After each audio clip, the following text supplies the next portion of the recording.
Good morning and welcome to Bloomberg Quint, India's first digital live streaming business news service. I'm Shah and you're watching IndianOpen. Let's go straight to the headlines. The Saudi Aramco IPO has been put on hold indefinitely, says sources to Bloomberg. Trump denies knowing about campaign funds being used as hush money. World markets shrug off any kind of turmoil arising out of that piece of finding. The US Federal Reserve will stick to projected rate hikes, shows the minutes of the last FOMC meet. Trump administration proposes to impose a 50% anti-dumping duty on Indian metal pipes. And of course, a bunch of results, actually not a bunch really, a couple of results which came out. We'll talk about them as well. Good morning to all of you. And well, let's take a look at the trade setup for the day. Firstly, the couple of big news pieces that came out from the world. We were on holiday yesterday, but lots happened between the markets closing on Tuesday and until now. So firstly, FOMC minutes came out. Did mention, as they have mentioned during the policy statements as well, that the trade war poses the biggest threat to a strong economy. This is the US economy that they're talking about, but it does come out from the FOMC minutes unequivocally, so to say. And the commentary also remained the same, that on the rate action, they mentioned that likely soon be appropriate to take another step in removing policy accommodation, clearly indicating that the rate hike trajectory is not over and one can expect a rate hike in the next policy as well. Market shouldn't be surprised if that were the action that will come about. But that's not all that came out from the US. Frankly, the bigger piece of news and something that's being talk of town on social media and across is the investigation into Donald Trump's campaign. The markets are shrugging off the latest news from that investigation. Now, all that's happened with some of the closest Trump aides and the resultant reaction thereof, I don't think the markets really took too much of cues from that. Maybe on Tuesday evening date, but Wednesday, the Dow, S&P, NASDAQ, by and large, shrugged off that piece of news. So calm in the world markets. The US and China have restarted the trade talks as billions more in tariff loom. So that's the other key point. Remember, Wednesday was that thing wherein the two delegations met as well. And mind you, Australia, not a big impact on world markets per se, but the PM out there, Malcolm Turnbull, is under pressure on the top job as well. If he scrapes through, maybe another 2 weeks. But almost everything that I read on Bloomberg seemed to suggest that the pressure is on for that prime minister as well. So Turkey's out of the equation for the time being, but the trade war remains. The action from the noise from the US remains, and Australia has something up its hand as well. What about our markets? I think there is preference for safety, trying to creep back a bit. Actually, not just in our markets, even in the US markets, you're seeing some of the consumer names, etc., finding favor. And in our markets too, I think that's coming in. There's value buying that we're seeing in select stocks at the broader end of the spectrum as well. A lot of stocks, large cap, mid cap, which had fallen off from June. These are the ones that have rallied in the session until now, Monday and Tuesday. I think private banks have corrected, and the Nifty Bank, which saw some long unwinding on Tuesday, would well be the focal point in today's session as well. However, with crude doing what it is doing, 5 days of gains, stocks like Reliance Industries and ONGC might support markets yet again today. By the way, speaking of crude, that's something to watch out for, because oil rose for the 5th day in trade yesterday. I think the higher drop in US stockpiles leading to that. But what could also be very, very interesting, it's about the Aramco IPO. Now, if it is called off, and maybe not called off, but postponed indefinitely, on hold, may impact crude prices as well. Though I must say, when the first tinkling of these news came out, if you looked at the intraday charts of crude, which was last evening or last night, that continued to move up. So it didn't have an immediate impact, but let's wait and watch if it does have a further impact. But for now, crude is on the rise, and that might have a bearing on some of the specific stocks as well, the upstream companies, for example. However, all of that is during the day. What about what to watch at 9:15 a.m. today or 9 a.m. today? Firstly, Ultratech, they've gotten the CCI approval for acquisition of Century Textiles cement business. Don't quite know if it has a big impact on the stock price, but important business development to watch out for. A couple of numbers. HDFC AMC, the revenues up 20%, PAT up 24%, the AUM up 22%. Standard set of numbers that they've come out with, not unexpected, neither a big positive surprise, not a big negative surprise. I won't dwell too much on it. Sameet will come in and talk about both HDFC versus Reliance Nippon Asset Management, but the numbers look largely in line. Motilal Oswal, no such luck though, because the numbers did disappoint. To my mind, this is not a great quarter. The quarter one numbers, the total income was up a mere 8%, the PAT was down 18%, fund-based activities were down 89% out there. So segmental revenues, so not the best of quarters. Probably might see a bit of a reaction in the session today. A couple of other names, ITI, they have received an LOI for the BharatNet project phase 2 for about 2,658 crores. This should be an interesting one to monitor today. And last but not the least, MGL. Now remember, on Monday and Tuesday, we were talking about how the open interest activity in MGL indicated that there was something on the anvil. Then in the dealer's check, we did speak about how one of the promoters or one of the shareholders might offload some stake. That's the news that we were gathering. Now, Times of India has reported that the Shell Am is going to offload about 14% stake via a block deal in MGL, and this could have some further pressure on the stock in the session today. Somehow with this stock, there is a set of people who get to know about this news a lot earlier. We've seen that happen in the past. It's happening right now as well. Tuesday's action was testimony to that. Let's wait and watch what happens during the course of the day today. So those are a few stocks that you should keep at the back of your mind. However, what's lined up on First Word today? We get you the latest on Donald Trump and his alleged involvement in election campaign frauds from Jody Schneider. Yash Upadhyay, then Johnson to take us through the list of stocks that have ridden the recent rally in India, and also what do their individual valuations look like.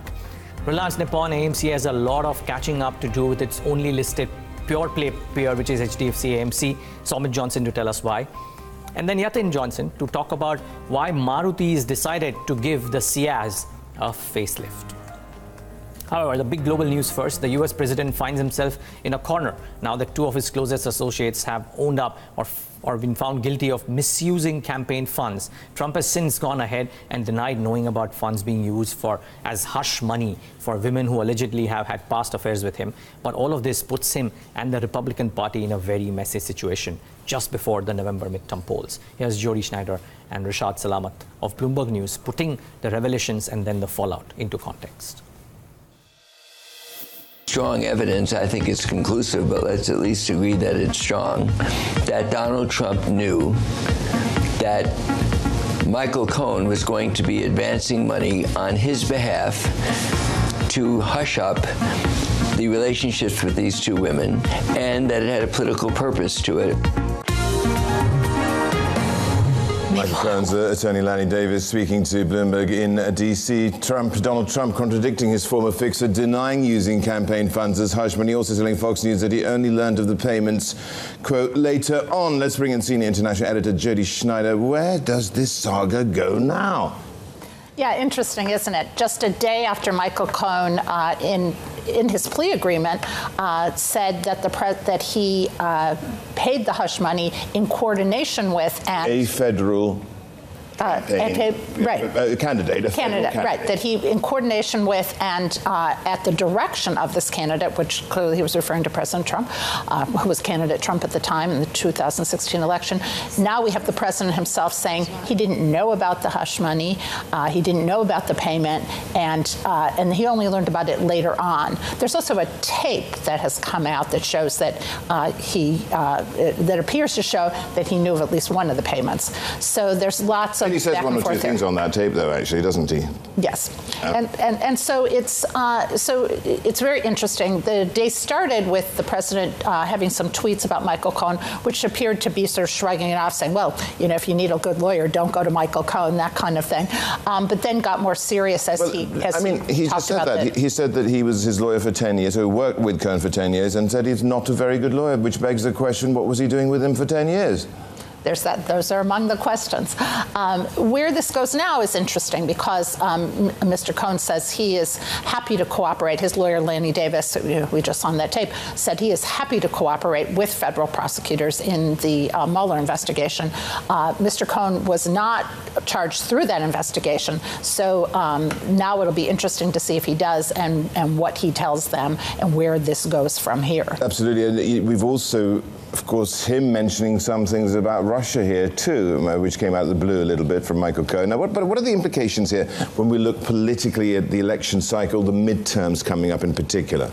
Yeah, so right now there's almost zero chance that you would see impeachment articles brought in the House of Representatives because it's a Republican-controlled Congress. We haven't even heard much from the Republicans at all since these Manafort and Cohen pleas, and plea in one case and jury conviction in the other.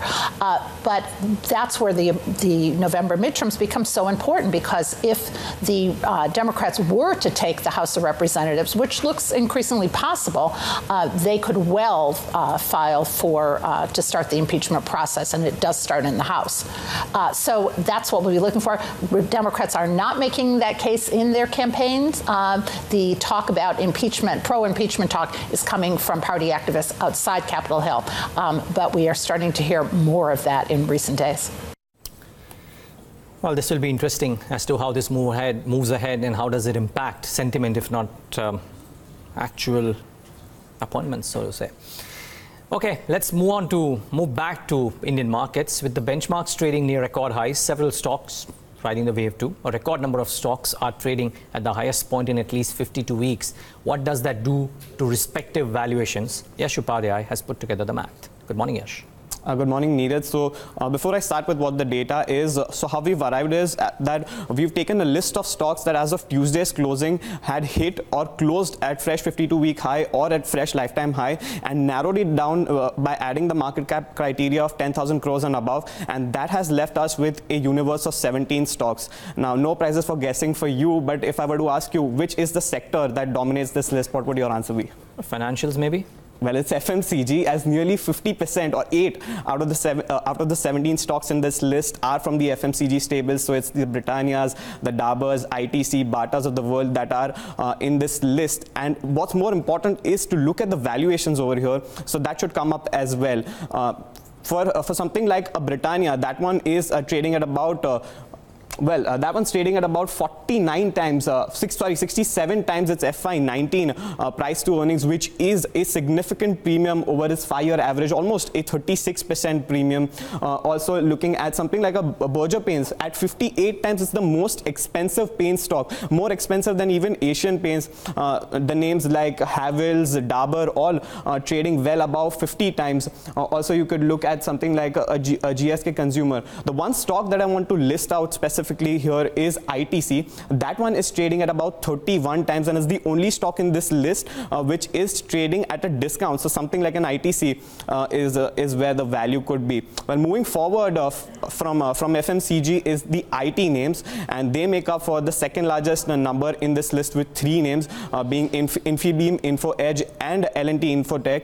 And now strong growth across all of its key verticals, large deal wins and healthy margins expansion, they all come at a price. When it comes to L&T Infotech, well, it has had a stellar run, giving a 150% return over the last 1 year, and that all comes at a price as the stock is trading at about 24 times its FY19 PE, which is the most expensive stock on the list, by the way, trading at a 37% premium. The other 2 names, which is Infibeam and InfoEdge, they need not necessarily be comparable to their averages, and if you look at their FY19 estimates, well, the expectation from the analysts is of an improved profitability going forward.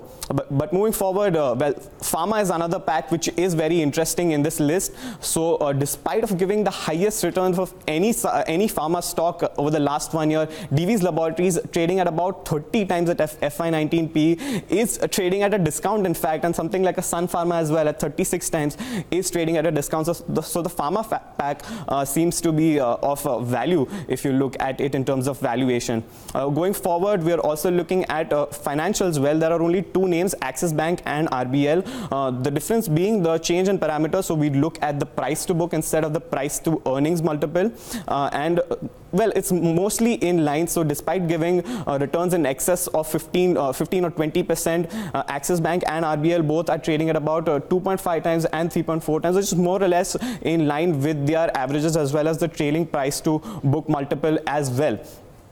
And lastly, we've kept the best for the last. Reliance Industries, the big boy, and Amara Raja Batteries. And now the company's telecom arm, Reliance Jio, turning profitable, and the sustained growth momentum in its core business, which is the refining and petrochemicals business, that has aided the rally in Reliance Industries, which made it the second $100 billion market cap company just last month. But at 17.5 times, it's the most expensive that it has ever been. And well, for Amara Raja Batteries, if I could say, it's had a low power last couple of years, so even at about 27 times, well, it is trading at a discount to its 5-year average. Now that's interesting, because there are names out there, the likes of Amara Raja, for example, which are trading at a slight discount to their average P multiples, which effectively means that the last few years, because of the underperformance, the P multiple had come off, earnings have grown, and now the stock is trying to play a bit of a catch-up. Stocks like Divi's, for example, are at fresh 52-week highs, not necessarily life highs, but 52-week highs, also for a reason, because of the pickup that pharma is doing. But that's a very interesting analysis, Yash. Thanks for putting this into perspective. Now, remember, stocks trading at 52-week highs in this recent rally and filtered for market capitalization for northwards of 10,000 crores. So these are the ones amongst the many, and the kind of valuations that they are trading at. The next piece on First Word is about the asset management companies. It's now well and truly a sector, because there are two direct players, a couple of indirect players, but we are trying to focus on the two which came out with numbers in this season, and then direct players. HDFC AMC, for one, it grew at a faster pace than its only listed peer, which is Reliance Nippon Asset Management, in the first quarter. The country's largest equity fund house. Remember, it recently got listed, and this is the first quarter of post-listing of results, and it saw its bottom line grow at more than 20%. Now, Sameet Sarkar is standing by with a small comparison between the two listed pure-play mutual fund houses in the country. Sameet, how did they fare against each other? Now, if you see the standalone growth rates for HDFC AMC, they are much better than that of Reliance Nippon Asset Management Company. Now, if you see the company's HDFC AMC's revenue and asset under management, they grew 21% compared to last year, while the net profit was higher by 25%. As compared to Reliance Nippon, which saw subdued growth, the revenue was higher by only 7%, net profit was higher by close to 2%, and the total asset under management was higher by only 12%. But if you see the unit metrics, that is the revenue, expense, and net profit as a percentage of total asset under management, you will get a much more clear picture of how both the asset management companies have performed. Now, though HDFC AMC's total revenue grew 21%, but its revenue as a percentage of AUM has declined marginally compared to last year. But as the asset management company's total expense as a percentage of AUM, now that declined sharply by 8%, and that is the reason why the company has seen such a rise in its net profit. So, on the other hand, if you see for Reliance Nippon, though its total expense as a percentage of asset under management was down by around 12%, its revenue also declined, and that led to a decline in its net profit as a percentage of total asset under management. So for HDFC AMC, it was clearly the higher operating leverage that helped the asset management company in the June ended quarter. Now let's see how the equity oriented asset under management has performed for both the asset management companies, because that is the thing that matters the most for an AMC. Now here, though Reliance Nippon's equity AUM is way lower than that of HDFC AMC, but compared to last year, if you see, the growth rate has been faster for for Reliance Nippon AMC. Now Reliance Nippon's equity asset under management grew around 37% compared to last year to close to 89,000 crore, while that of HDFC AMC grew at a rate of 32% to close to 1,51,000 crore rupees. However, compared to the March ended quarter, that is the last quarter, the equity AUM was largely flat for both the asset management company. Lastly, now let's see how much does it more cost to own shares in an asset management company which has higher operating leverage and a higher equity AUM. Now, if we annualize the first quarter EPS for FY19, Reliance Nippon trades at 33 times its price to earnings, while HDFC AMC trades at 45.5 times. That is a premium of close to 30%. But if you check the other valuation metrics, that is market cap as a percentage of total AUM and market cap as a percentage of mutual fund AUM. Now here the premium is much more higher for HDFC AMC. Now market cap as a percentage of mutual fund AUM for HDFC is close to 12.4% as compared to 6.3% of Reliance. And if you see the total AUM, that is market cap as a percentage of total AUM, now there it is 12% for HDFC and 3.6% for Reliance. That is nearly 3 times that of Reliance Nippon's valuation. And the reason why I'm taking two valuation metrics, that is mutual fund and total AUM, is because mutual fund AUM for HDFC is higher and it's more revenue generating for an asset management company. That's the reason I'm showing both the valuation metrics here. Sameet, it'll also be interesting to see if we have, over the course of the next 3 or 4 or 5 years, if we have a down cycle or two, what happens to the equity AUM for both of these? Because I presume, as you said, that equity AUM has more premium value as opposed to the others. And if the equity inflow into the AUM for HDFC AMC continues to remain strong versus Reliance Nippon. If it doesn't, then these multiples could change, wouldn't they? Well, we didn't see a down cycle, but if you see compared to the March ended quarter, the equity AUM for both the asset management companies were flat. But still, if you see the valuations for HDFC AMC that the street is giving, it's at a premium. So we'll have to see how it works out going forward and how the equity AUM pans out for both the asset management companies in the September ended quarter and going forward. Yeah, it'd be too soon to maybe give a judgment based on 2 quarters, though. But thanks, Sameet. Thanks for putting that into perspective. Let's see. Until now, almost every market participant that you speak to speaks about how strong and how stable the equity inflow for HDFC AMC has been, despite the last couple of years of relative underperformance. It'll be very, very interesting to see if that pace stays up for HDFC AMC over the course of the next 2 or 3 years. And if it doesn't, then what happens to the multiples that it enjoys currently? However, time will tell. For now, the number's not too bad. The last piece on First Word today is about Maruti. It has just gone ahead and spruced up its most expensive product on offer right now. The country's largest car maker has given the Ciaz a facelift and put in a more powerful engine as it looks on to take on heavyweight like the Honda City, the Verna and the Toyota Yaris. So will it be enough to get back to the top spot? And why is it that Maruti is betting so big on this particular vehicle? Maybe Yatin Mota has the answer. Yatin, good morning. And Neeraj, you would have thought, twice before buying, a car, given the fact that Ciaz has now done a good job when it comes to the entire facelift. Of course, this has been the market leader product for Maruti Suzuki in FY18 in the mid-size sedan segment. Clearly, Maruti Ciaz was one product which, shattered the market leadership position for Honda City, which was there in the marketplace for quite some time.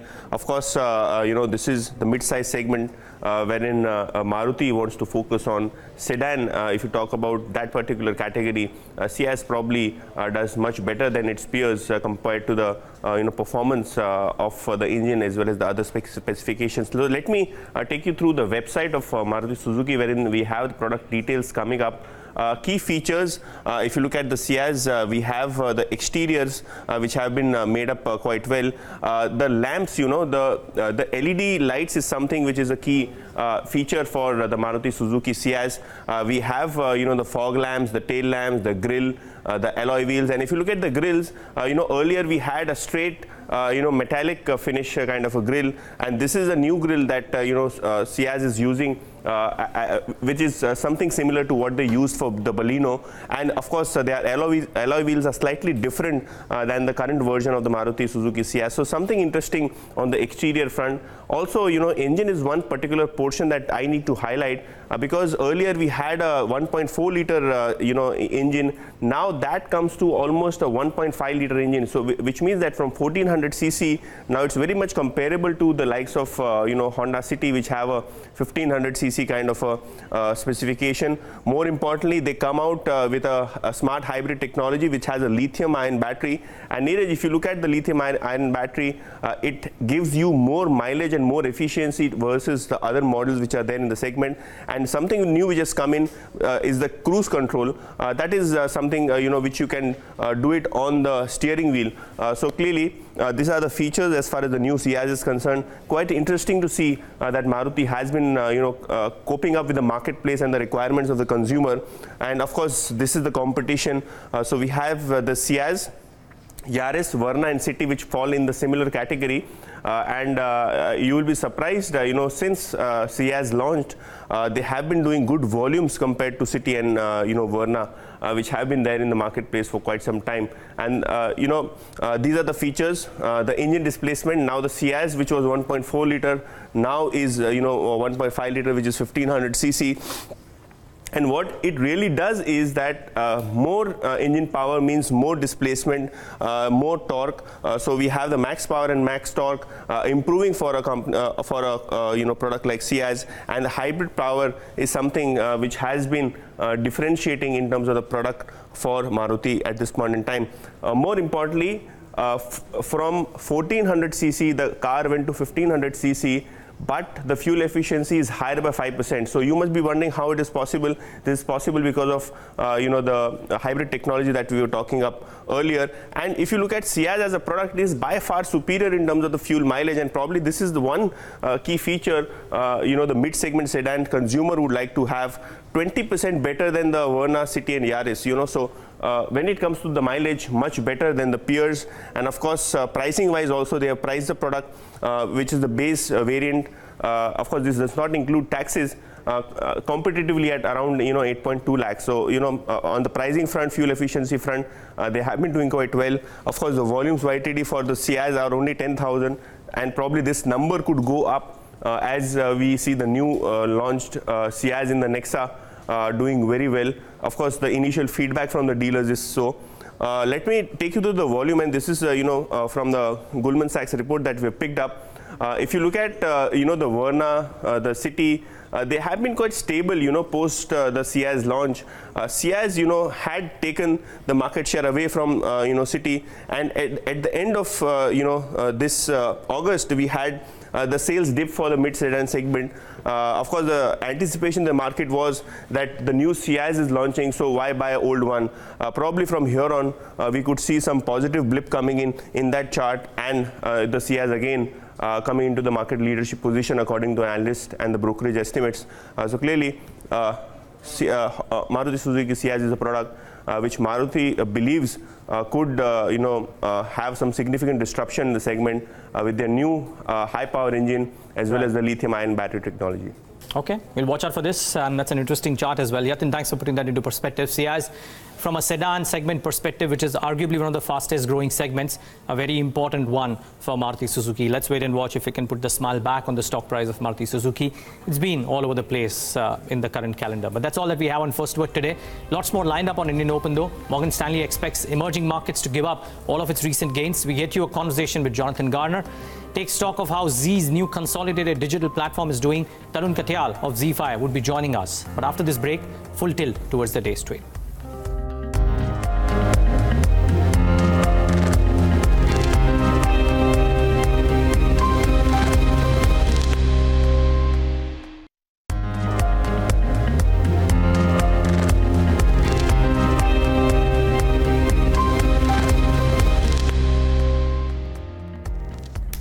Welcome back. You're watching Indian Open right here on Bloomberg Quint. Let's take a look at what's been happening in terms of the Asian market setup before we take a look at our markets and the SGX setup. So mixed bag, slightly more muted on the Shanghai index. It's marginally lower. Hang Seng is down about 0.7% while the Nikkei trades in the green. This comes on the heel of what the US markets did, which ended lower. There's a lot engulfing regarding the legal issues engulfing Donald Trump, as well as the resumption of the trade talks between US and China. So we'll be taking cues from there as well. But for our markets, SGX Nifty, at least the setup for now, flat, with slight negative bias there, 11,627.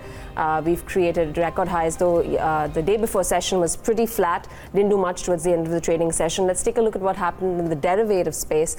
Nandini joins us with more details on that.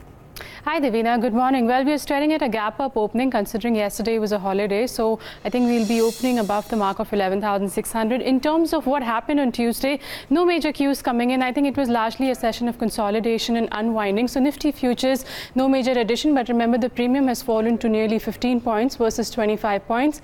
Watch out for Bank Nifty today being Thursday, so weekly options expiry day, 3% or 4% lower in terms of open interest, and the premium was almost 21 points, that too fell lower.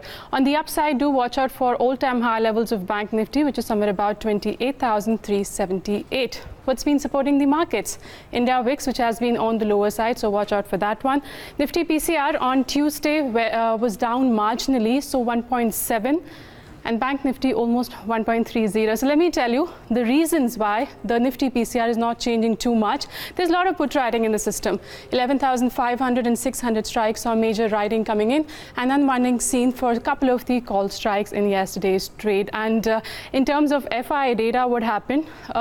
On the long side, they've been not doing too much, but remember in the last few sessions, nearly 40,000 contracts have been added, and largely there was unwinding seen on the index options front. So if you see across the board, there was unwinding. Well, in terms... So one is this. I also saw some unwinding on the Nifty Bank. That was under pressure largely due to private banks. And we saw a little bit of unwinding in Tuesday's session for the Nifty Bank as well, Navneet.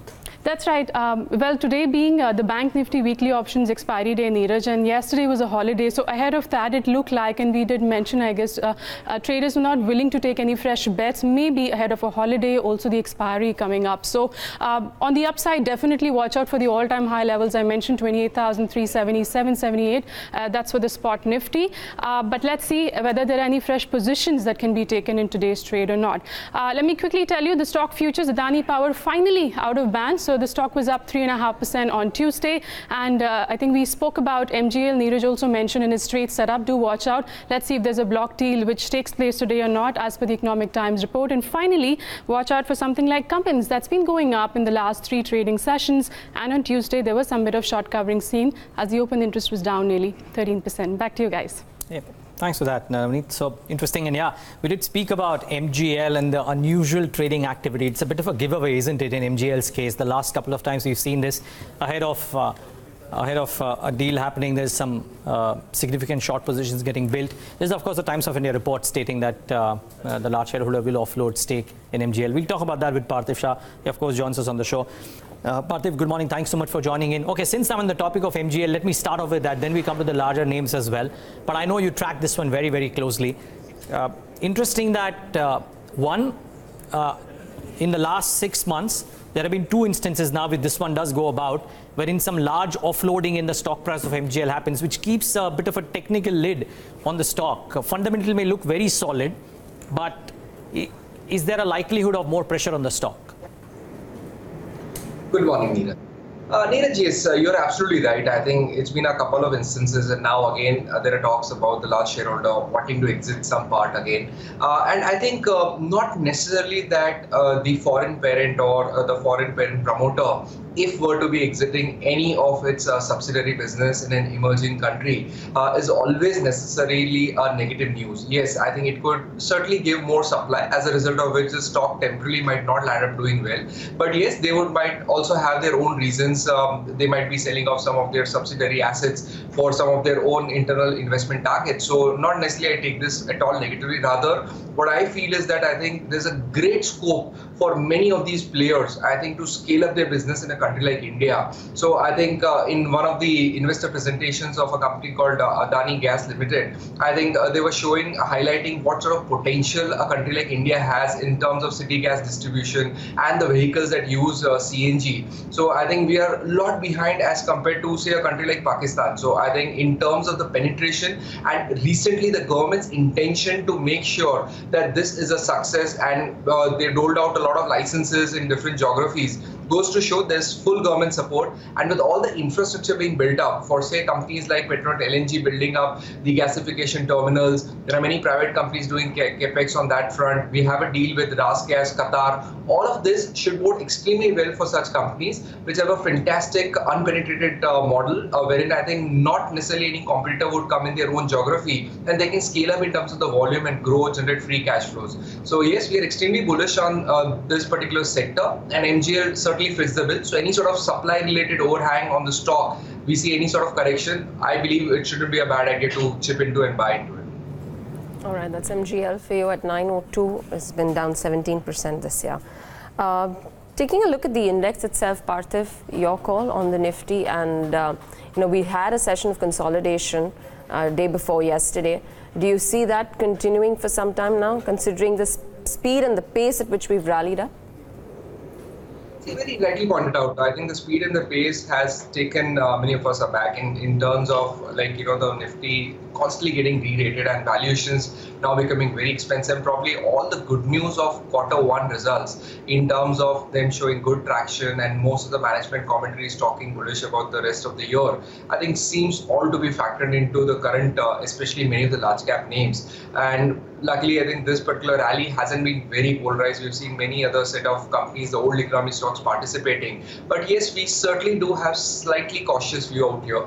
I think we could see some good healthy correction, which will always be good. And internationally also the markets look kind of a little bit frothy. And I think no doubt we got an impetus thanks to the news coming from Turkey tapering down. So all of that has certainly helped the momentum. But from here, I think one will have to be very, very selective. We would not suggest any new money immediately be allocated into the markets. Rather, if one is sitting on healthy profits in some of the companies, not a bad idea to remove some cash, sit on cash, put your money in liquid fund. I'm very confident going into the next half of the year, we'll certainly get lot many opportunities. All right, just stay on with us. We'll come back to you, Parthiv, in a bit. But let's quickly go across to our research team. They're standing by to take us through some stocks and news. Could have stock implications when the markets open up. And you've got a few other stocks to watch out for. So we've got Nikki, Saloni, as well as Shraddha joining us. Shraddha, let's start off with some stocks and news. Well, so first, Mahanagar Gas on my list, which will be in focus. The arm of share, which is BG Asia Pacific, will offload about 14% stake at the floor price of 851. That's according to the terms seen by Bloomberg, and that's a 5% discount to Tuesday's closing price. So this stock will remain under pressure. You also have an ET report which says that Lakshmi Vilas Bank is looking to sell up to 51% stake. So they're looking to sell a controlling stake anywhere between 26 to 51%. Another ET report says that the auditor has red flagged risk for ILNFS Transportation. Previously, credit rating agency had already downgraded ILNFS on the back of its subsidiaries which are under pressure. So additional negative development for this one. Max India also will be on focus. Now, a Business Standard report says that KKR has emerged as a main suitor to buy 47% stake in Max Healthcare. So Max India is the holding company. That's the one which will react. ITI Limited, order win of 2658 crores. This is a part of a consortium. We don't know what is ITI share, but positive reaction likely. And finally, HDFC is looking to acquire 25% stake in Good Host Spaces for 69 crores. That's mainly engaged in the business of managing and operating student housing facilities. So those are the top 5-6 names to watch. All right, Shraddha, thanks a lot for that. Some results as well. HDFC AMC will be in focus. Saloni? Yeah. So first up on my list is Motilal Oswal. It reported muted set of numbers where we have seen total income growing by nearly 8%, while net profits were down 18%. Now, this was largely due to change in accounting standards, according to the press release.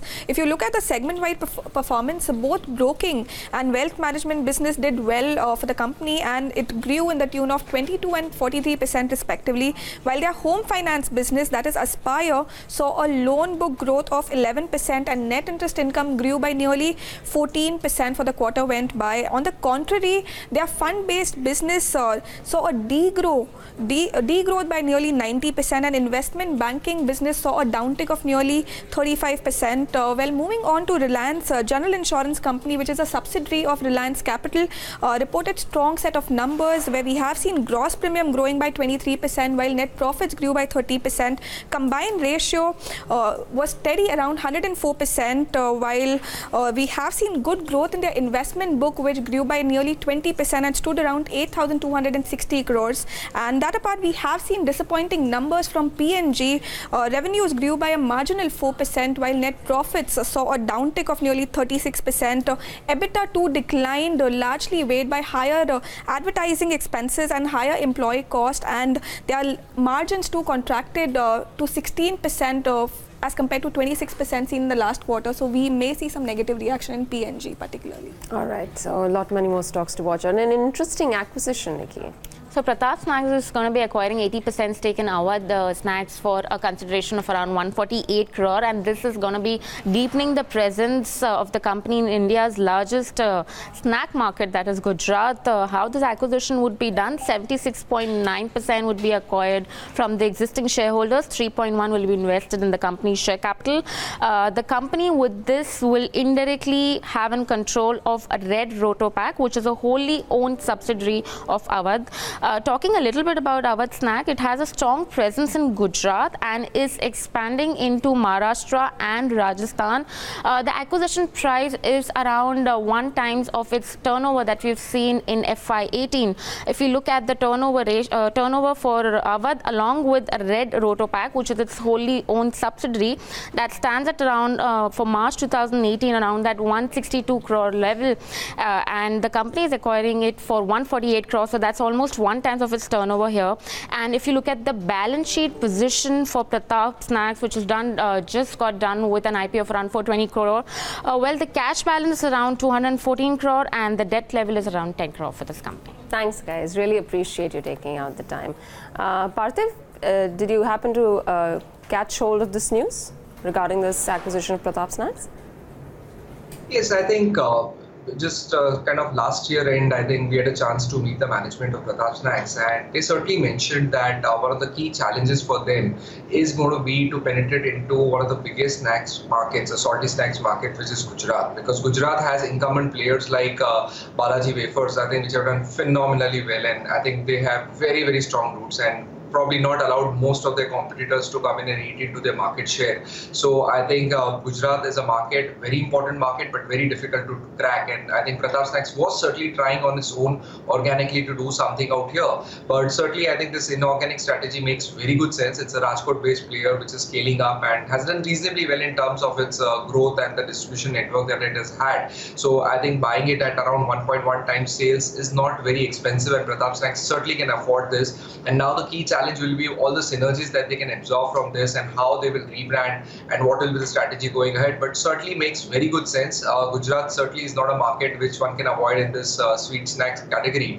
so salty snacks category. So I think that's where Prataap has had its inroads in now. So certainly I think it makes sense, and I think probably going ahead, if they can scale this up, I think Prataap is certainly a re-rating candidate from here.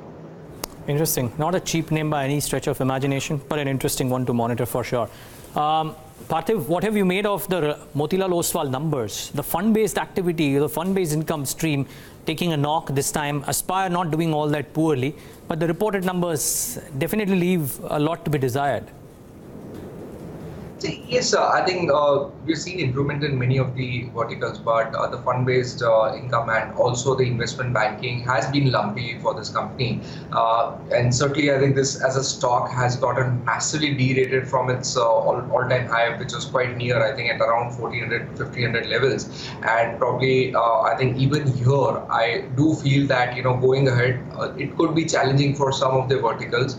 And probably I think there are better names in the market to play out. I feel after the correction, a stock like Edelweiss, I think, makes a lot better sense. I think their business model and the scalability that they have, and especially their NBFC and their focus on SME, MSME, and I think, again, the management pedigree is all fantastic. So I think post the correction, I still prefer Edelweiss over Motilal Oswal at current market prices. If somebody had the stock of Motilal Oswal, would you recommend a switch to a Edelweiss? I mean, you like Edelweiss or an IIFL as opposed to Motilal?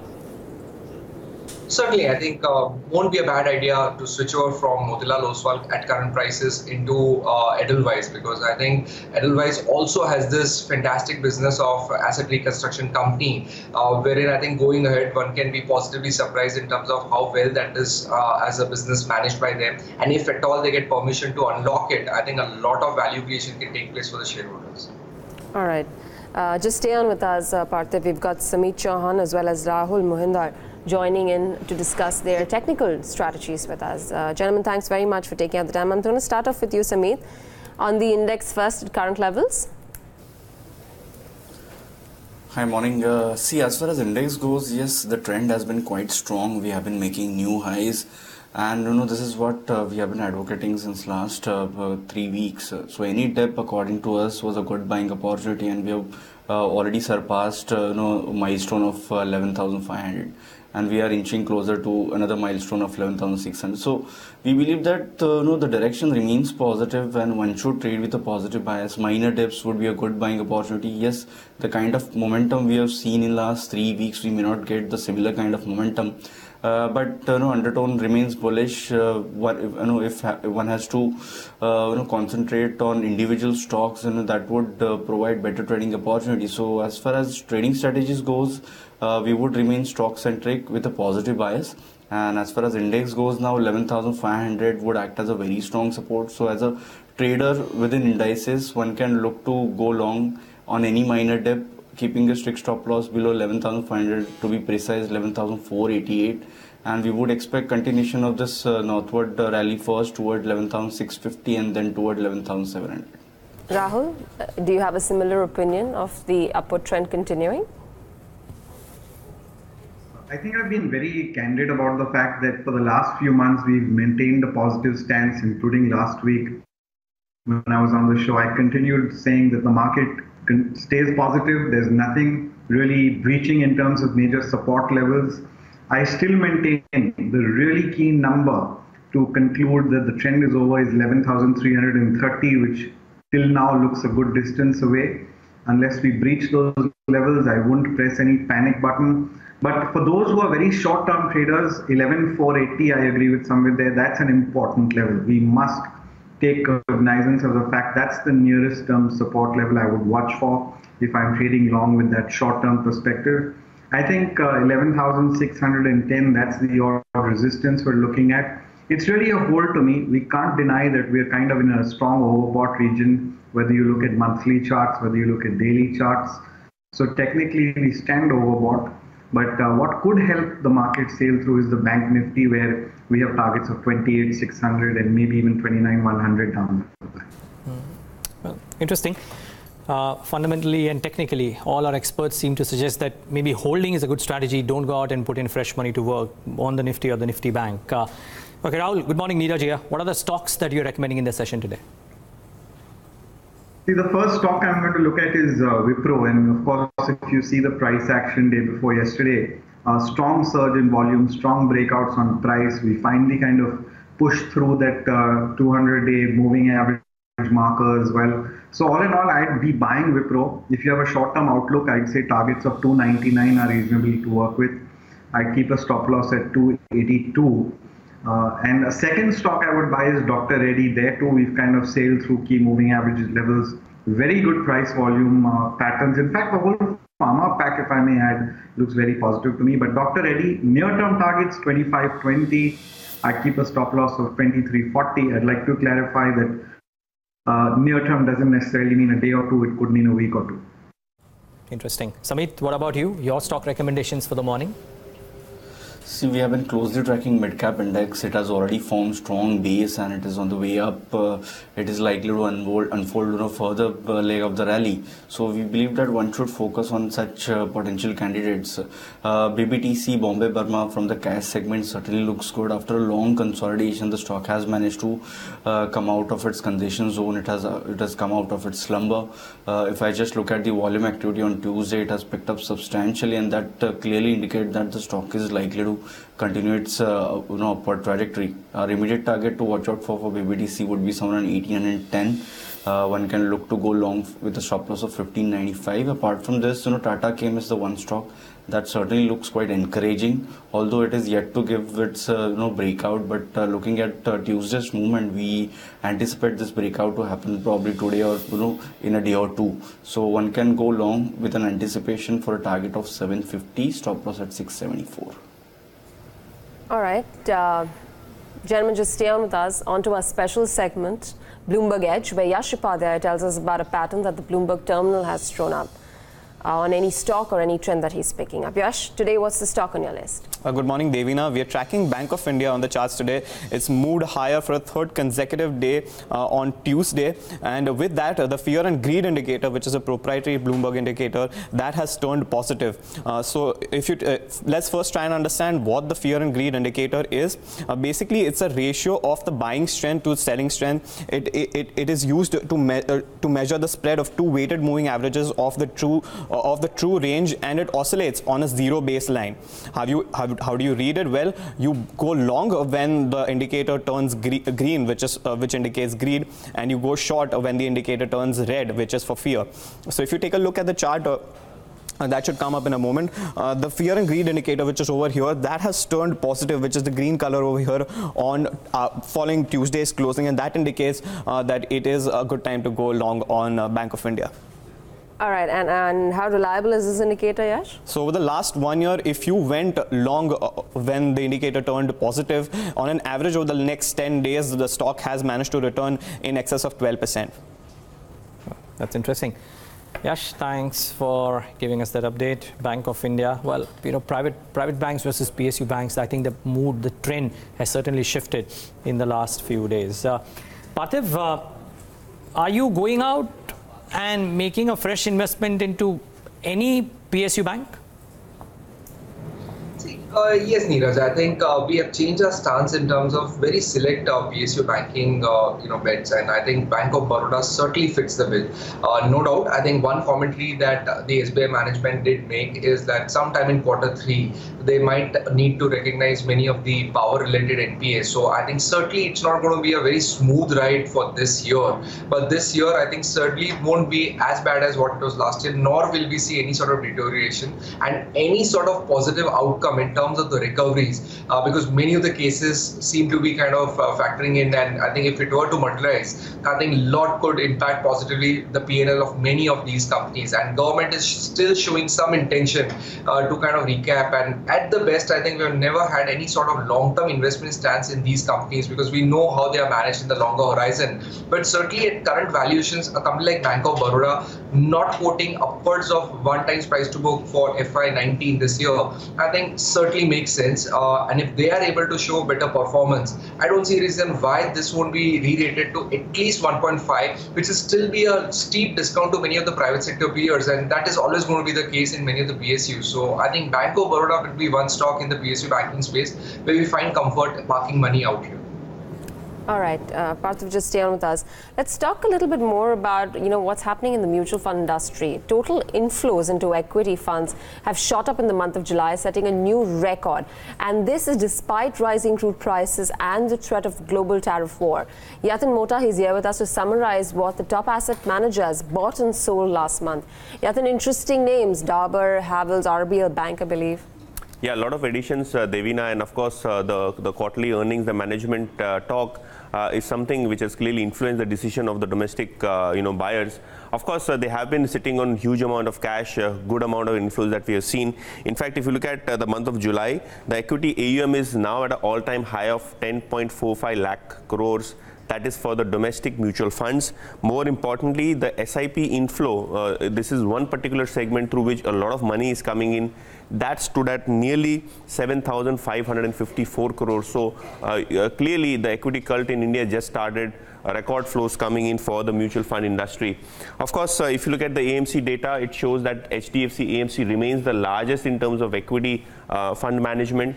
And top equity, AMCs, which is the top 10 AMCs, control 81% of the market share.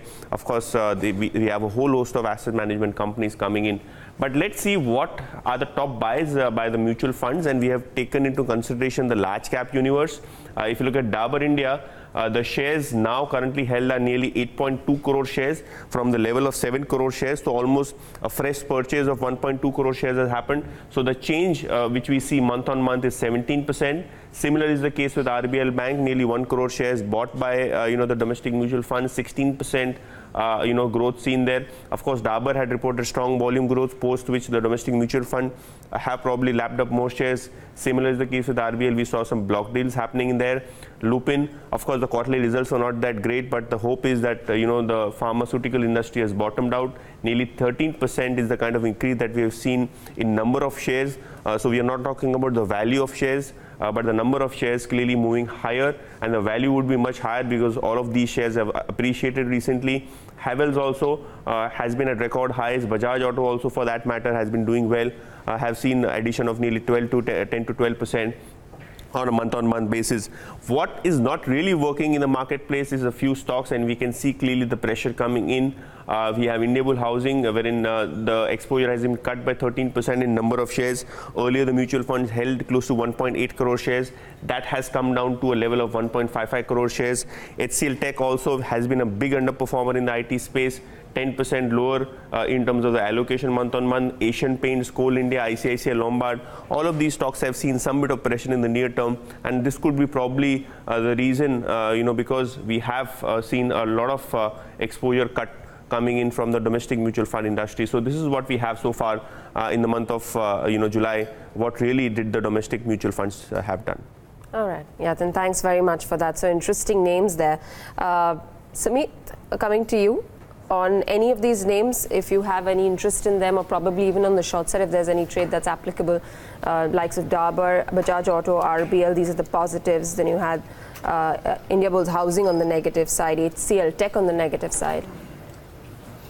No, from this, I guess basket, RBL is the one stock that we certainly like, and as a disclosure, we have recommended this stock to our clients as well on Monday when the stock gave a decisive breakout from its recent concession zone, somewhere around 580, 582. And since last 3-4 days, the volume activity has picked up. So I believe that this northward trajectory is likely to continue. The stock is likely to enter into an uncharted territory quite soon, and hence we expect the stock to head towards 625, 630 over the next few sessions. Interesting. Rahul, Mohinder, that point about HCL Tech is well taken. People may not realize it, but while it's given returns of about 12% YTD, compared to what an Infosys has done or a TCS has done, it's a big underperformer. Is there a trade here on HCL Technologies? I think you've got to be a bit of a braveheart taking the trade because you'll be bucking the trend. My view is if you're looking at a target of let's say 1,040, 50, and that's really near term, that's reasonably expected. But let's look at HCL from a slightly long haul perspective, from an investor perspective. I continue to be very positive on the stock. I still think you could see levels of 1,200 odd coming in. So from a percentage return, yes, you got a better odd in terms of a yield compared to an Infosys, in my opinion. Let's say I buy at 1,000 odd rupees, keeping a 50 rupees stop loss. I clearly have a risk is to reward ratio of 1:3, 1:4. So one has to just have time intact over there. One needs to keep that horizon of about a year in mind before one takes such a trade. Well, let's wait and watch. But yeah, that point is well taken. Over the last 8-9 years, HCL Tech would probably have been one of the best performing large cap IT names. This year, this calendar, not quite the greatest. Parthiv, one space that we didn't discuss was the AMC businesses. While Motilal Oswal was talked about, what about HDFC AMC? What did you make of the numbers? And post Arnam and HDFC AMC numbers coming out, do you have a preference for one over the other? See, certainly, I think a pure AMC play, I think we've only a couple of listed companies, which is HDFC AMC and Arnam, which is Reliance Nippon AMC. But I think certainly hands down, I think if you see the quality of the earnings in HDFC AMC, I think they were fantastic. And this is what is expected out of a franchisee like that of HDFC AMC in terms of its most of the parameters. I think not only the income growing, but I think the profitability growing faster, and also most importantly, maintaining their equity AUM share. I think that is something where I think the investors are most, I think, eagerly looking at that, what sort of market share one has in the equity AUM, because that is always more profitable. And I think they're building their SIP book. The distribution is fantastic. They're trying to work on further to improve their distribution cost as a percentage of the AUM, and they've touched almost 3 lakh crore AUM. So I think this is a company out here on the face of it, which certainly look a little expensive, pricey. But I think generally we've seen markets, I think, where businesses which don't need a lot of fixed assets, at 35 crores worth of fixed assets, I think this company will potentially do around 800 crores of PAT. I think we've seen such high ROE, ROC sort of companies getting huge premium. So we're very bullish. Okay, Parthiv will just come back on that, but he's bullish, is that what he said. Asian markets before pre-open, not much of a change there, still mixed bag. Hang Seng is the biggest loser out there. For SGX, we're trading flattish with a slight negative bias, 11,619. And pre-open ticks up on your screen. So positive open for the Nifty as well as the Sensex at pre-open. So can anticipate a slightly more positive start at 9:15, 11,672, 38,443. So almost on a daily basis, probably making new highs. On the stocks and the movers, L&T seems to be the top gainer with 5.5% increment in the stock price. TCS is up 5%, but these are huge moves for pre-open. We'll wait for them to consolidate. Axis Bank is up 2.5%.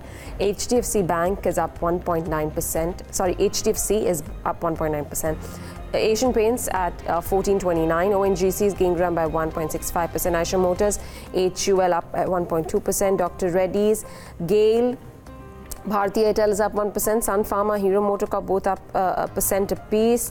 Wipro is doing well. Vedanta is at 220, that's up 0.75%. Bajaj Finserv, Cipla, M&M, UPL are all in the green by about 0.5%. So a lot of green versus red. The ones that are in the red, Maruti is flattish with slight negative bias. SBI is trading low by 1/3%. Infi is down 0.5%. Indiabulls Housing and ICICI Bank seems to be the biggest loser, along with RIL down about 1%. 1% apiece for both these counters. Yeah, you know, a couple of newsmakers maybe. There is an Economic Times report that Lakshmi Vilas Bank is looking to sell up to 51% stake to raise capital. I don't know if that will mean the stock will stay higher, but it starts off with a small bit of a pop. ITI got a large order. That stock is looking like it'll start off with a bit of a pop, up about 9% right now. The first tick was up about 17%, but still looking like it'll start off well. Navneet Education, remember the buyback news and the price came out during market hours on Tuesday, excuse me, but it looks like starting off slightly higher in the session today as well. MGL will have a cloud over itself. That one is looking like starting off 3% lower. It's still reported at the TOI, no official news as yet, but you saw a bit of activity and build up in MGL in Tuesday's session. And now the Times of India reporting that some bit of stake of one of the shareholders could be offloaded. So that might start off lower. Last but not the least, the result boys. So both HDFC AMC as well as Motilal Oswal Financial Services, not the best of quarters for Motilal Oswal. HDFC AMC par for the course, 1784. Recoups almost all of the losses. Motilal Oswal down about 1.5%. But you know, that's the beauty about businesses like HDFC AMC or the stocks really. It had gone down to 1710 or 1715 at the end of Monday's session. It's back to about 1784 in or around the price that it made its debut. The rupee and the bond yields very quickly before we move on to a new kid on the block. And the rupee opens at about 70.03. So that recovery which lasted for a couple of days, not quite lasting. And the bond yields 7.86, some bit of a downtick on the bond yields as well. 7.81 or 82 was where we started off on Tuesday. Now at about 7.86. Okay, do watch out for these. Rain Industries, another stock which is starting off in the red. However, a new kid on the block, Bengaluru-based microfinance lender Credit Access Grameen will be listing on the bourses today. The company's IPO had received a tepid response from retail investors. Shraddha Babala is here with more. Shraddha, how's the listing likely to be? Tepid is what market participants are expecting, especially given the kind of response that we have seen. Just one or two things before we move on to the listing. The issue price has been fixed at 422. That's the upper band. The total issue was of 1131 crores, out of which the offer for sale by promoters was 501 crores and fresh issue of 630 crores. Muted response. The issue was subscribed 2.22 times. That was largely on account of institutional interest because the HNI and retail categories remained undersubscribed. So based on the muted response, market participants expect the issue to list at a premium of about 2 to 8 rupees per share. That works out to about 420 to 430 per share. Even at 430 per share, it would imply a listing gain of just about 2%. So let's see the various scenarios and the valuation picture. At the issue price of 422, the market cap implied was 6,050 crores and the price to book on a post-issue basis was 2.9 times. If it lists at a discount at 412 rupees, it would mean a price to book of 2.8 times, and if it lists at a premium, say about 10 rupees higher at 432, it would mean a price to book of nearly 3 times. How does that compare with its peers? Bharat Financial trades at 5.1 times its price to book. That is given its higher return ratios, but again not directly comparable given that it tracks the movement in the IndusInd Bank stock price. Satin Credit Care, which is a pure play microfinance player, trades at 1.7 times. So Credit Access Grameen's 2.9 clearly looks a little expensive. Just a brief mention of the business as well. Karnataka and Maharashtra, just two states, contribute about 86% to the company's AUM, which exposes it to a very high geographical risk. Financially, it has done well because over the FY's 14 to 18 period, AUMs have grown 57% and net profit at 65%. But along with that, the gross NPA ratio has also moved up from just 0.01% in FY14 to nearly 2% in FY18. How do the return ratios look like? 11.8% ROE seems a little suboptimal, and in fact the ROE number, the ratio has come down by nearly 500 basis points over the last 4 years itself, and because of which we did see brokerages coming out with a mixed view. You had Antique and MK recommending to avoid the issue, calling it expensive. SMC Global, however, says that the suboptimal ROEs have been priced in, and Prabhudas Leeladhar did not see any listing gains, but they did say that it's good for the long term. So muted listing closer to issue price is what market participants are expecting. All right, Shraddha, thanks very much for that. So that's a new listing on the bourses today. We'll keep an eye out on that. Before we let you go, Parthiv, any one idea that you really put your money on? See, certainly, I think amongst some of the caps that we've been tracking, I think recently a company called Prism Johnson certainly, I think, rings the bells for us. A couple of plays in it. I think one is cement and second is the tile sector. Yes, this company had a very checkered past in terms of its performance in the tiles business, which had not been doing well. But I think last quarterly numbers certainly pointed out that they're reducing the cost, they're hiring the dealer incentives, and certainly making inroads to have a bigger share and get a good profitable business going in the tiles business. And they certainly have a very strong brand. Even in the cement business, I think they're doing very good. Their EBITDA by ton last quarter was quite healthy, and also recently they won limestone mining for 50 years lease, which is extremely helpful because I think going ahead, players having limestone mine will certainly benefit. So I think Prism Johnson out here makes very good sense for an investment over the next 2 to 3 years, and this is the stock that would like to add current prices as well. All right, great. Thanks a lot, Parthiv. Appreciate you taking out the time. Let's bring in Mukul Kochhar, Head of Institutional Sales at Investec, who's joining us on the show right now. Mukul, thanks very much for taking out the time. What are you making out of the market setup currently, keeping in mind what's been happening globally, as well as the kind of fund activity we are seeing over the last few months? Yeah, so we've had this call since late last year, early this year, which honestly hasn't really sort of changed much. One is we've been calling for a weaker rupee, and that is something that while not structural, at least in the medium term, the factors contributing to rupee weakness, we don't see any change in that, and we can discuss that in more detail.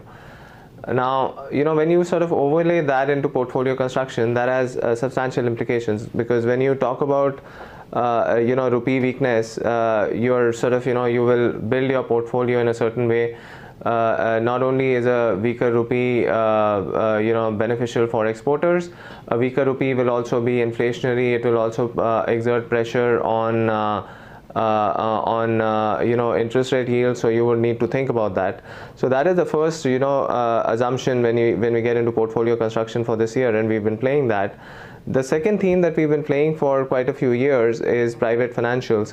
I'm sorry, this just 1 second, this headphone just keeps on coming off. Mukul, we'll give so you the second theme that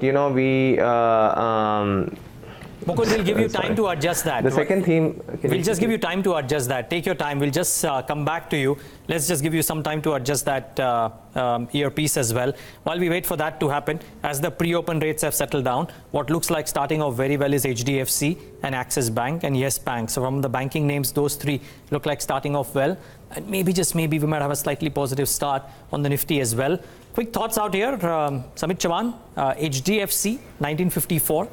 What do you do here?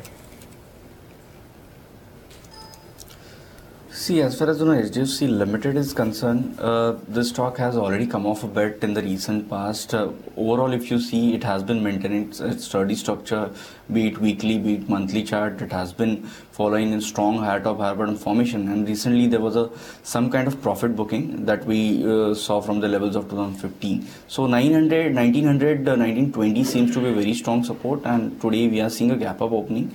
So if I have to look any particular level on an intraday basis, then 1960, 1962, these are the levels to watch out for.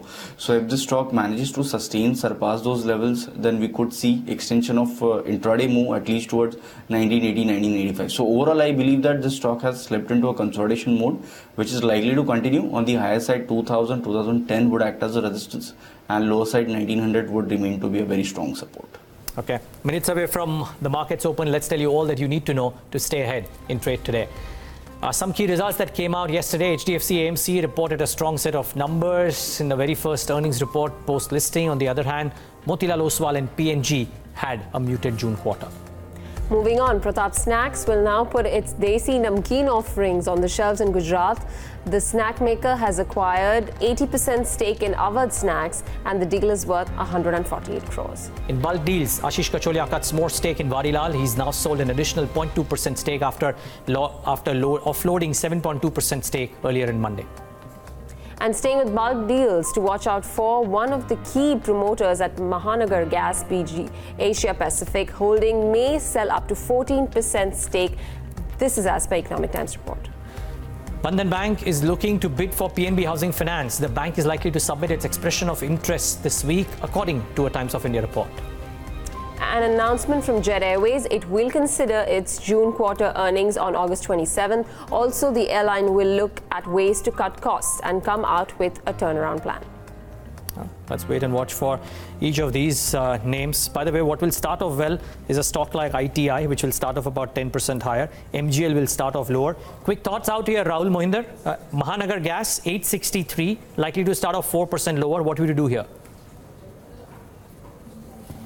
I'm not a huge fan of the stock. I still think that you might dip a lot lower. Now, I was looking at some of the data which came in on the futures also, where the volumes were quite dramatic. I think we'll probably go down to about 780 to 800. That's really our shorter term expectation on this before we expect any kind of a recovery. Okay, we'll wait and watch for that. Mukul, now that we have you back, sorry, you were making this point about portfolio construction, arguably on account of the rupee weakness. Yeah. So moving on to the second point, which has been a broad theme that we've been playing for the last 3-4 years, which is private financials and the market share gain that they have, and it's largely predicated on so financial services is a business of cost efficiency on one side, which gives you cost of funding. The second is distribution. So the private financials have built a better distribution network than the PSU network. The second factor is on the cost of funding or the cost efficiency. They've caught up over the years as their CASA has built up. So as these private financials have come off size and their cost of funding has improved, the share shift has actually accelerated. So we don't see that changing. There's still a substantial wood to chop over there. So the first is, we prefer private financials. Now within private financials, you have banks and NBFCs, and we're veering towards banks in this cycle. So from here, it's largely because of the first point we made, a weak rupee alongside a strong crude is inflationary. We see inflation picking up. There could be hardening of rates alongside that, which is not an ideal environment for NBFCs. NBFCs, you have to remember, have come through years of a couple of years of margin expansion as well, which either will peak or may reverse slightly. Banks, on the other hand, have sort of a more fixed cost of funding. So banks in general, I mean, as not to belabor the point too much, will be a better bet to play out here. And the banks that we prefer are ICICI Bank, HDFC Bank, RBL Bank, Yes Bank, DCB Bank, and amongst the regional City Union and Karur Vaisya. So that's as far as the bank sort of financial space. The last leg that we've been talking about is also related.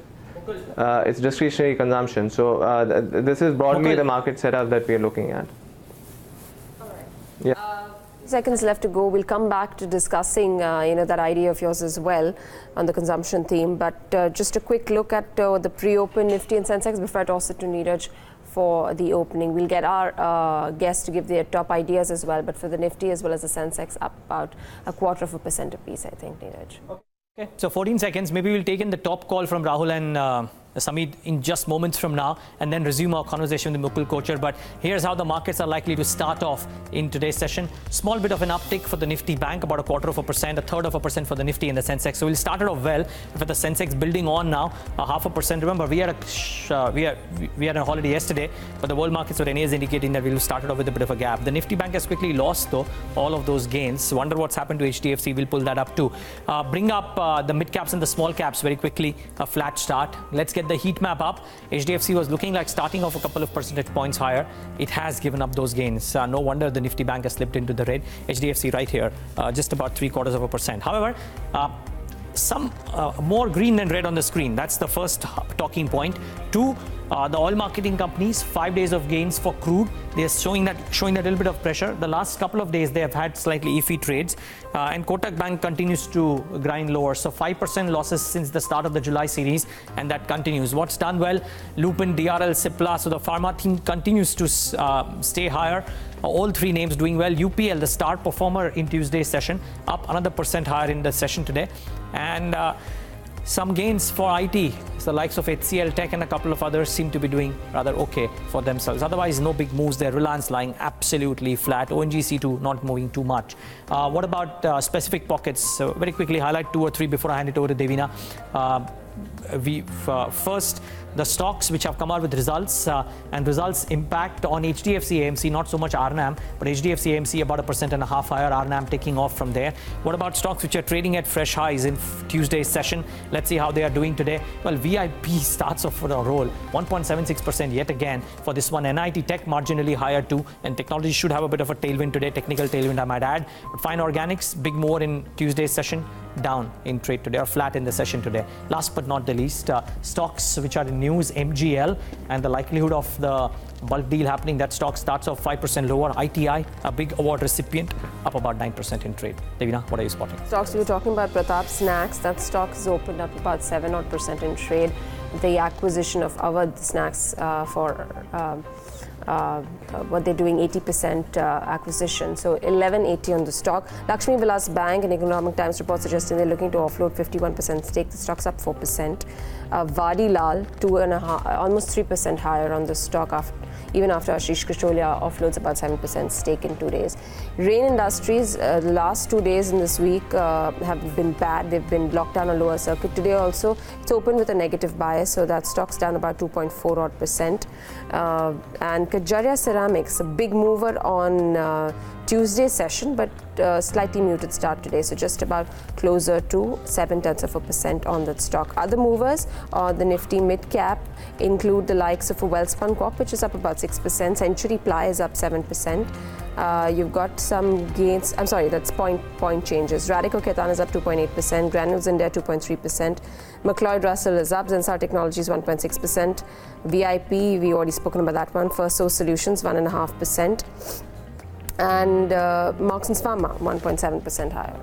Okay, quick thoughts before we get back to Mukul Kochhar. Sameet, Chavan, very quick opening thoughts. Any stock that pops up on your screen?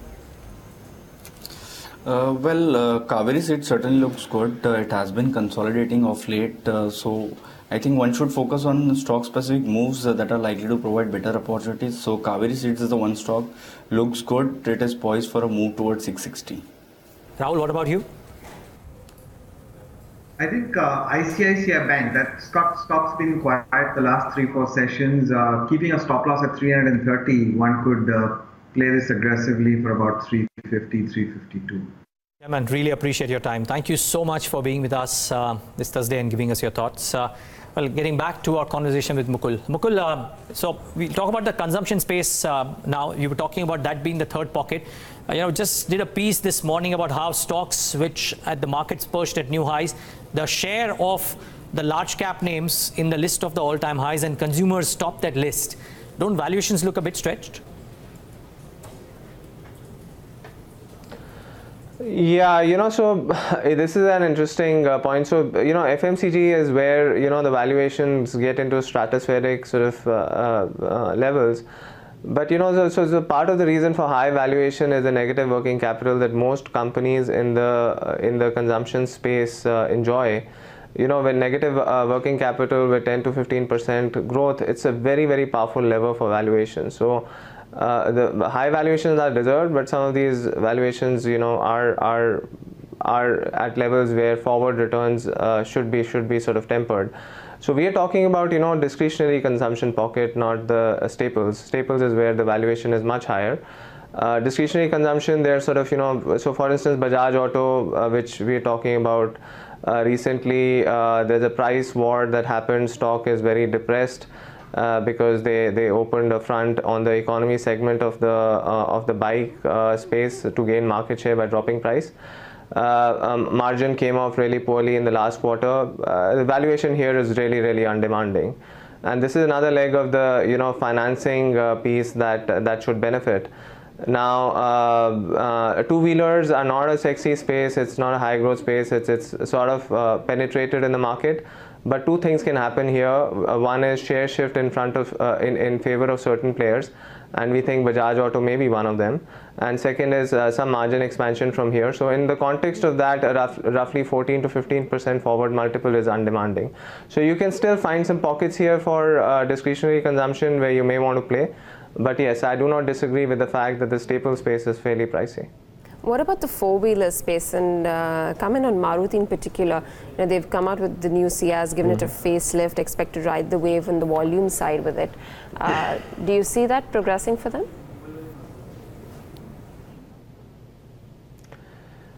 See, Maruti is a stock that we backed for years, and the stock has done well, and the call has really done well for us. But to be honest, we are at a point where we are sort of looking at the stock again to see where it would go.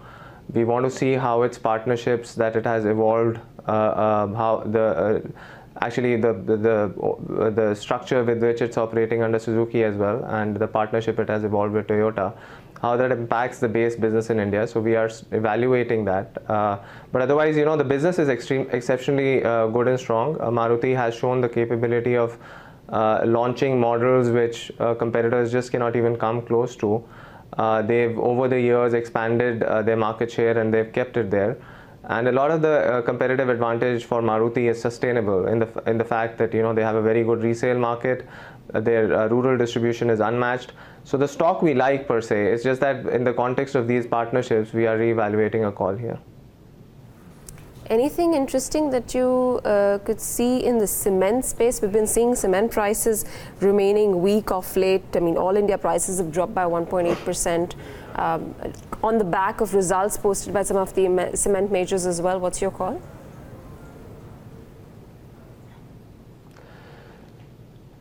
So, in India is one country where cement doesn't trade like a commodity. I mean, it's an interesting sort of, conundrum. I mean, so cement is early cyclical. So when you see the cycle coming, the stocks should be bottoming, and then you play them, and you sort of get benefit of that. But having said that, stocks are pricey in India, in cement stocks, and earnings have been promising to deliver but have not delivered for the last 3, 4, 5 years. So when you talk multiples on realistic numbers, these stocks are expensive. So we are playing a cautious sort of game on cement right now. On the sector itself, we have an underweight stance. Within cement, though, there are certain companies that are doing exceptionally well, consolidating the sector, growing. Over the years, they made very good acquisitions. One of these companies is Ultratech Cement. So if you just want to sort of play the space, play the consolidator, which is Ultratech, but overall, the sector can be avoided. You have to remember that there's cost pressures coming. We just wrote a note this morning that Portland slag, which goes into cement manufacturing for some of the players, has gone up. Petcoke prices have gone up. So raw material prices have gone up.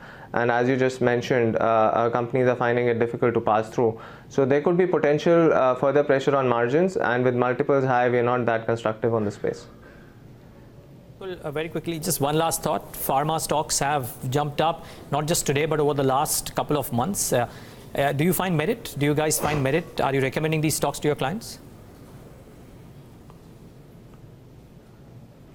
See, pharma, fundamentally there is still trouble in the US, undeniably. However, there are pockets of value. We are recommending Cipla and Aurobindo Pharma to clients. Cipla just because of its very, very good franchise and extremely strong domestic franchise as well. Lower exposure to US. Aurobindo just because of its pipeline and its ability to get new products through. We are, on the other hand, cautious on a few stocks. The recent rally, could also be, when you look at, when I initially started by saying, okay, you should do portfolio construction, taking in view the rupee depreciation that's already happened, and the fundamental factors still in place that may put pressure on the rupee. Now, when you try to translate that into a portfolio, the very obvious choice is IT. And we've been playing that, but beyond that, getting very liquid names for exporters is difficult in India. So naturally, then the choice comes to pharma, and despite therefore some of the challenges, business challenges that are there, which is pressuring earnings down, when people want to play exporters, pharma becomes the natural second choice. So some of the action there is probably related to the weak rupee as well. But fundamentally, you got to be careful with a few stocks, and we're laying our bets selectively out here. Thanks, Mukul. So good having you. Much appreciate you taking the time out. Look forward to have you more often on our forum. Absolutely. Look forward to. That's the head of sales of Investec talking about his thoughts. Onto a global voice. Yes, of course. Jonathan Garner sees tougher days for emerging markets going ahead. However, he remains overweight on India. I had a conversation with him and I began by asking him reasons why he feels that the rally in the emerging markets of the last 2 years is about to subside. Well, if we look at the rally, it really peaked out as long ago as the end of January, and the MSCI EM index is down around 20% from the peak. So it's on the cusp of entering a bear market, and our new target price indicates, if we're correct, that it'll fall another 8% by June of next year. So that would make a peak to trough move of almost 30%. Now, we saw something larger than that as recently as 2015-16, and we saw something again around about 35% decline in 2011. So if you look at what caused those prior bear markets, we think we see something really quite similar today. So we see a significant slowdown in the global economy outside of the US, particularly in China and in North Asia. We see a decline in commodity prices, most notably copper, which always correlates well with EM on the downside. We are coming off very high valuations. So at the end of January, we were trading almost 14 times forward PE for EM, which is the 95th percentile of the long run range. So we have negative macro catalysts, a market that was quite overvalued. If we're right, earnings estimates are going to need to come down. They've already started to fall, but they have materially further to fall. And though this has been a bear trend since the end of January, it's only around 7 months old, and that's a little short to think that this is going to come to an end anytime soon. Since you were talking about valuations for the Asia emerging market basket, for that matter, if you look at the 12-month forward price to earnings, India seems to be the most expensive and stretched out at this point in time, but that doesn't seem to be stopping the kind of rally that we've been seeing in the markets. Do you see that as a problem? Well, we're overweight India, whereas, for example, we're underweight a market like Korea that's underperformed India substantially. I think the key point about India is that it's a very different stage of the business cycle from particularly the markets in North Asia. So India had an extremely weak economic environment really through the demonetization and GST reforms and then the fiscal tightening that was being done. Now you're getting a cyclical pickup. And that's allowing the market's earnings profile, I guess, to move forward. And whereas earnings expectations are coming down in other markets, particularly the more trade and global economic sensitive markets and sectors like autos and tech hardware across Asia, we're not seeing that in India. So we are actually able to recommend to clients consumer discretionary and capital goods stocks in India, which we're not recommending in the broader region. India is also not that exposed to global trade. It's somewhat exposed to oil and somewhat exposed to some of the developments that are going on in relation to sovereign risk elsewhere in the asset class. So we have had a couple of rate hikes in India. But our overall judgment is that India is a sufficiently strong macro and micro story now to justify an overweight. And as you say, it has outperformed.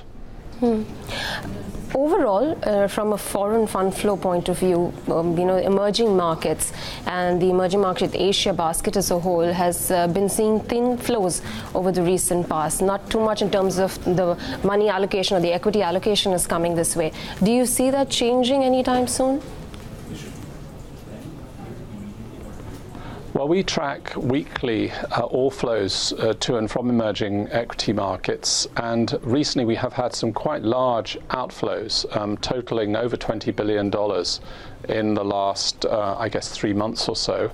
However, prior to that, we had a period of very strong, near euphoric inflows that ended at the end of January when the market peaked. Now, only around 20% of the money that came in last year and the first month of this year has left as of now. And our judgment is both on the equity and the debt side, it's likely that the recent trend to outflows continues. And that's one of the reasons we think we have further downside in the markets here.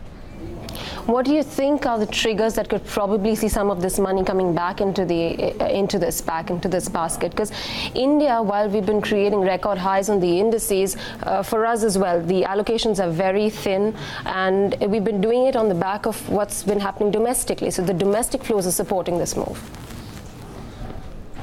Yes, indeed, that's right, and it's good that India has that domestic flows engine to support the market here.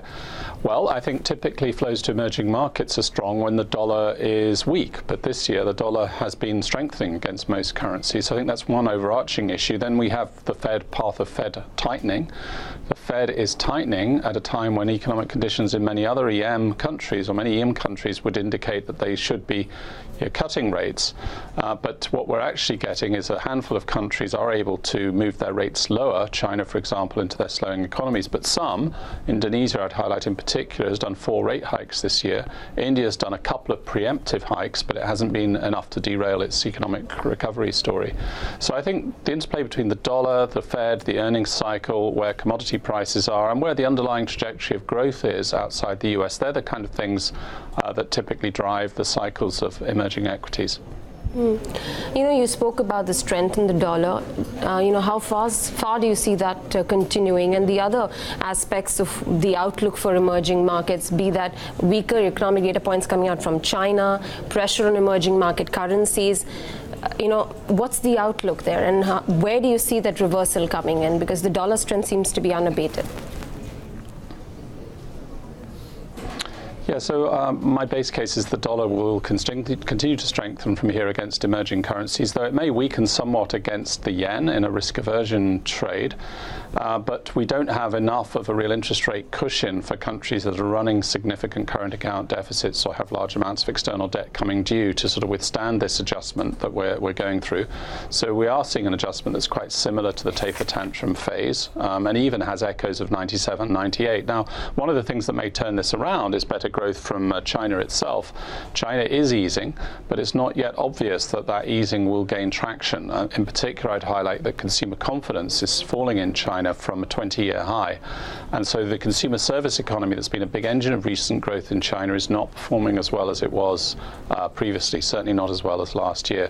So we tend to think it's going to be a tough environment for quite a while longer, and that's why we took our target prices down on Friday. And as I said right at the start of this interview, we see 8% downside to our June 19 target. That's quite material. Let's talk a little bit more with regards to the trade tensions, Jonathan. I mean, we've got $34 billion worth of tariffs already, duties already imposed, 16 billion slated to go off on 23rd of August. I mean, there are talks of another $500 billion worth of goods and tariffs on that as well, 10% tariffs. What are the implications of that? And do you see major collateral damage across emerging markets? So we've been writing about this all year, and it is a key risk factor. If you look at what's on the table now, the US is going through a public consultation process about an additional $200 billion, so that's live. The president, depending on that process, will make his decision in early September. So if it does go through, that would basically increase the amount of Chinese goods subject to tariffs from 50 to 250 billion, and that would be almost half of China's exports to the US. Bear in mind, though, as I say that, a lot of those exports are actually coming from US multinationals. So this consultation process is throwing up a lot of issues from US multinationals who source from China. But it's probably the case that this is on the current trajectory likely to happen. And in terms of modeling the impact on global growth and Chinese growth, it's not overwhelming, but it would probably knock about 0.4 percentage points off our base case China growth number. And when you look at the broader impact by sector, it's really autos and IT that are challenged in any case by cyclical forces in terms of weak end-use demand that would be most impacted. So they're two sectors that we turned a lot more cautious on late last year. Again, they're cyclical sectors which we don't want to own in a falling market as well. Just going by your report and the scenarios of the trade war and the escalation that happens and the incremental impact on global growth on China, if you could just highlight those numbers for us and give us the different scenarios and how it could impact global growth. I think you're referring to our economist modeling of the global trade situation, is that correct? Yes. Yeah, so basically there's a status quo scenario where we stop at the 50 billion, and that would have a very marginal impact. Then the one that I just gave you is moving forward on the 200 billion, and then some areas which would also be impacted, including auto tariffs. And then we work through two additional, more negative scenarios where we begin to get all countries putting tariff restrictions on each other. And some of those scenarios, particularly the most extreme one, are sufficient to really cause a material slowdown in global growth pretty well everywhere next year. And that's obviously the most adverse scenario. The meeting to talk about these trade wars will happen in Washington this week. Do you think they'll find a common ground? What is the expectation? I think that that's a relatively junior level meeting, and I don't think it'll lead to any likely significant outcome. I suspect that we are moving towards this more heightened trade tension, particularly in relation to the action that we talked about two questions ago in early September. I think this is an attempt to restart talks, but the senior level talks broke down 4 or 5 months ago, and I don't think there's any particular reason to see that this is going to lead to any breakthrough. Jonathan, you mentioned commodities and especially copper, which has sort of entered into the bear market itself. We've been seeing, the commodity market putting sentimental pressure as well across emerging markets. What do you read into this? Well, the copper price correlates very well with consumption and indeed investment spending within economies worldwide. That's why it's known as the metal with a PhD, Dr. Copper. It's always correlated very well with emerging equities performance. And we highlighted as long ago as last November that it was likely peaking out. It's been falling all year, but the last 2 weeks it's fallen at a faster rate. That does suggest that one of the key points we've been making about the slowdown in growth outside of the US is absolutely validated with what we're seeing in commodity markets. So again, we would be very cautious on growth outside of the US when we look across at what copper's doing, and also the market with a PhD, Korea, that's full of early mid-cycle cyclicals, is also doing very poorly. Right. Jonathan, coming to what's been happening in Turkey and the pressure on the lira, which is causing a pressure on other emerging market currencies. For us here in India, we hit a record low for the rupee versus the dollar as well. And we have our own other internal pressures. The CAD was at a 5-year high. So, how are you reading into these smaller data points in the macro, setbacks for India? Okay, so if we look at the Turkish situation, it's not a unique situation in the sense that it certainly has very high inflation compared to other countries, but other countries share the issue of current account deficit, and they also share the issue of relatively limited reserve coverage of external debt coming due. Turkey is the most significant there, but we pointed out that about 6% of market cap in EM has less than 1 year's reserve coverage of external debt coming due, and about 30% has less than 2 years, and that does include India. It doesn't mean that we're looking at any outright crisis situation, but I do think the RBI in India was very wise to do these preemptive rate hikes, because even with those preemptive rate hikes, we have actually seen the rupee, as you mentioned, weakening. If the RBI had not done those rate hikes, the rupee would have weakened more. Just one last question from me, Jonathan.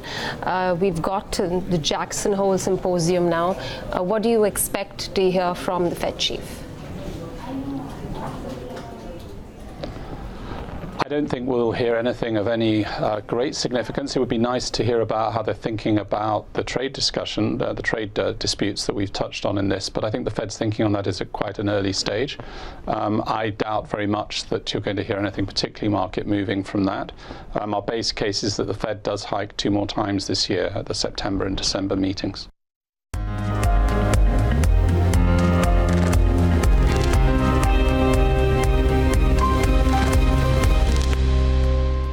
Back with IndianOpen right here on Bloomberg Quint. Liberty House has already acquired Amtech Auto and Adhunik Steel under the IBC process, and the UK-based firm has no plans of going slow.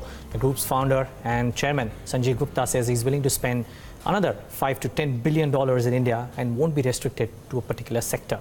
Ira Dugal started off by asking him about the rationale behind the bidding for the companies across the value chain, and this was his answer.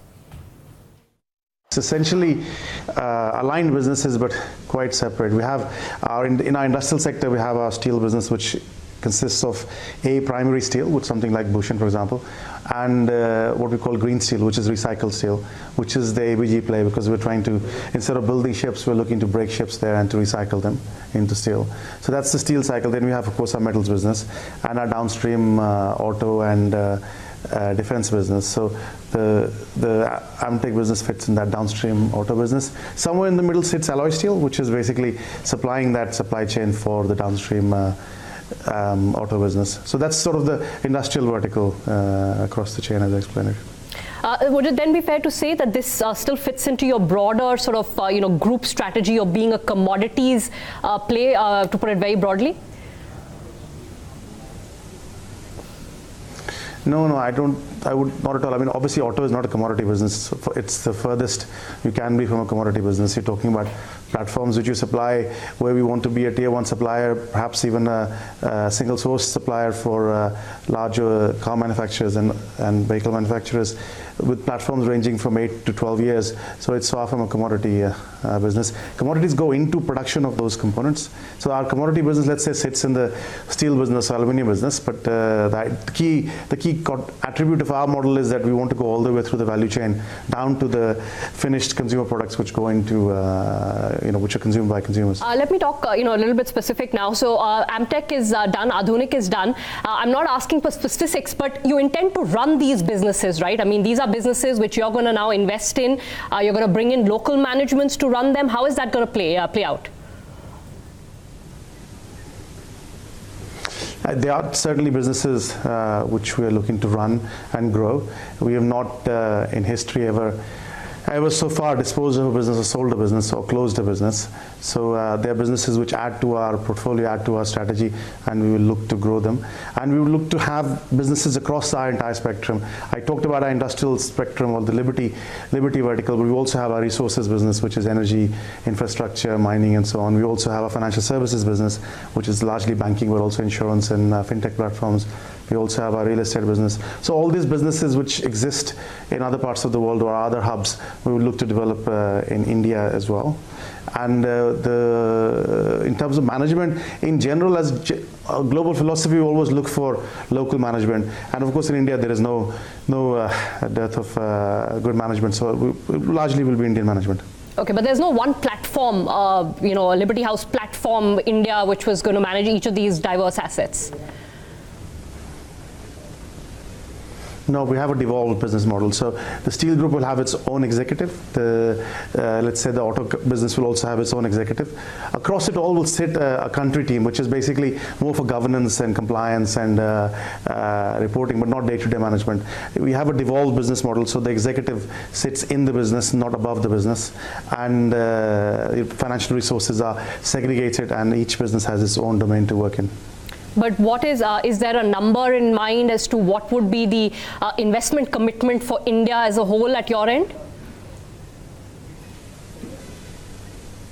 See, that is not a static number. It depends on the opportunities, depends on what opportunities you're able to close or not. For as an example, if we are able to complete on Bhushan, that changes the number. But in general terms, our comfort zone in other hubs has been $5 to $10 billion as our target sort of space at which we feel we have a critical mass in the country. $5 to $10 billion, that's a lot. How much have you committed already across the two assets that you won? Not so much. Remember, Amtech has other associated or subsidiary or affiliated businesses like Castex and ARGL and Metalist, which are in the fray. So that bucket so far is just over $1 billion. And of course, Adhunik was not a big amount. How important is Bhushan Power and Steel to you? Are you still, what is your understanding? Are you still in the running? Because media reports suggest that there have been other bidders who have bid higher. So time will tell. This process has taken many twists and turns. Obviously we are still in the process. We are keen for sure. Obviously we've demonstrated that already. But time will tell. With or without that, we are committed to our India strategy. Among the core steel companies that went up for insolvency, if this is part of your strategy, then would you have perhaps done better to bid for others as well, or do you think you have a fairly decent chance in winning Bhushan Power? there are many other companies, maybe not the same size, which we are currently engaged in, and they are to follow in the second, in the other rounds which are coming now in the NCLT. So we will be bidding for several other companies. Look, there are two strategies to make in India in terms of steel. One is to have one single large assets, which would be something like Bhushan, or what we call a string of pearls. So there could be several good assets which you put together, perhaps in a better value proposition, tougher to manage, tougher to organize and grow, but perhaps a better value proposition. So we're basically trying from all angles to see how we can have a significant presence in India in all our sectors, including steel. So you're suggesting that even in the second round of assets, which the RBI had sent into insolvency, there would be companies that you would be looking at bidding for? Yes, absolutely. Okay, would they be in the sectors that we've already discussed, auto components, steel, linked to those, or would there be other interesting industries you may be looking at? In terms of NCLT, the opportunities in some of the other sectors are limited, but the sectors which we are interested in, which we're present in globally, as I was explaining, are on the industrial side are steel, aluminium, and auto, defense, aerospace, those sort of downstream engineering businesses. On the resources side are infrastructure, which ports and shipping and rail and so on, which may present some opportunities in due course in India.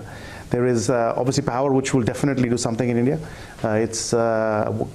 Renewable power is a core sector for us globally. It's our fastest, that and our financial services sectors are our fastest growing sectors. So both of those will definitely look to do something in India. Okay, so you, as your strategy globally, you don't look at doing stressed asset funds or platforms, because I know the banking sector is trying to set up one where they bring in investors. Would that at all be of interest to you? If I'm honest, that is of interest to us, because we are looking at all possibilities of how we will take our next steps in the evolution of our group. So while we have traditionally never taken on debt, we're prepared under the right circumstances to look at debt on specific assets now, which we were not prepared to do. We have previously only looked at structured debt or off-balance sheet debt, or safe bets, let's say, in terms of debt. We're not prepared to take an overarching or a variable debt which has the risk of causing trouble in due course. So that is again something which, as the group grows, as the family grows, we're looking at very closely. We've started looking at the equity space. We've listed one business. We're looking at various other businesses, how they fit into the capital markets in all the jurisdictions we're present in. And one of the options, one of the alternatives, which you've very correctly pointed out, is also that we launch platforms where instead of looking just at the public markets in terms of listing, but we actually look at funds which we co-invest in, or which we seed, or we look at doing other things in, where we could either have debt funds or equity funds. So that is something which is being examined very carefully. Of course, you can catch this entire conversation on Bloomberg Quint at 10:30 a.m. today. Okay, what's moving? Just before we wrap up this show, let's just talk about what's moving around. GSK Consumer, remember we were talking about it today and the first piece about the valuations that it trades at 5.5% higher. That's trading at fresh highs for itself. Something with the Indiabulls group, which at times surprises everybody, but Indiabulls Integrated Services, 3.5% higher at 641. Fine Organics, after the big move of 6%, up another 4%, 935 and counting. There is strength in Zensar Tech, 1497, 3.5% at fresh highs. GCPL is at 1429, fresh highs for itself. There's strength in Divi's Lab yet again, so again trading at fresh highs. Remember, we spoke about Bata earlier on in the week. That stock too is trading at fresh highs for itself. So the list of stocks at new highs is fairly long and looking fairly interesting. At the broader end of the spectrum, not necessarily at fresh highs, but moving around in trade. Let me talk about the losers first for a change. So Mahanagar Gas is the top loser on the Nifty 500, down about 6.5%. Shouldn't surprise too many people. Adani Enterprises takes a breather from the massive run that it's enjoyed the last few weeks. That stock is down about 2.5%. There is weakness in Tata Motors. Tata Sons has been now declared that they've bought in some stake in Tata Motors. The stock is down in the session today. What's doing well? Welspun Corp up about 5.5% in trade, so good going there. There's strength in Time Technoplast, if I'm not wrong. That stock at 147 is up about 3.5%. First Source gains in addition to CESC. So First Source and CESC both went up in Tuesday's session. First Source moves up another 3.5% in trade today, which brings me to CESC. Now a bit of a pullback for that stock in trade. But that's the sum and substance of what's happening on the large cap space. Of course, it's pharma all the way. That's the bucket which is doing extremely well in the session. But with that, it's a wrap on this leg of Indian Open. Thanks so much for watching. Up next is the FNO show. Do stay tuned for that.